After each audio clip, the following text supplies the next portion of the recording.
தியாகராஜ பாகத்தார் ஒரு ஜெயில இருந்து வந்த பிறகு முதல் படம் அதான் எடுத்தார். அந்த படத்துல தியாகராஜ பாகத்தார் வரும், மிஸ்ஸஸ் என் ஜானகி, மிஸ்ஸஸ் எம்ஜிஆர் அந்த அம்மா ஆக்ட் பண்ணாங்க.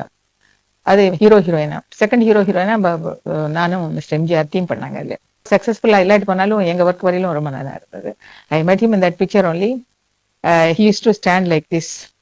ஜானகி அம்மா பக்கத்துல எப்படி ரெண்டு பேரும் நின்றுட்டு இருப்பாங்க.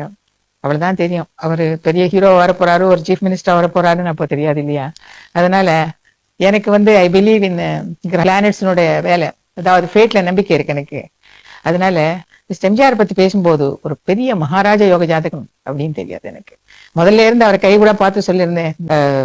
மலைக்கள்ளன் தேத்துல இல்ல அலிபாபா எடுக்கும்போது பார்த்து நீங்க ஓஹோன்னு வருவீங்கன்னு சொன்னேன். அது நிறைய பேருக்கு சொல்லியிருக்காரு. அவர் இன்டர்வியூல கூட கொடுத்திருந்தார். வான்மதி அம்மா என் கை பார்த்து சொன்னாங்க அப்படின்னு சொல்லி. நானே போட போறேன் சட்டம், பொதுவில் நன்மை கூறிஞ்சிடும் திட்டம்.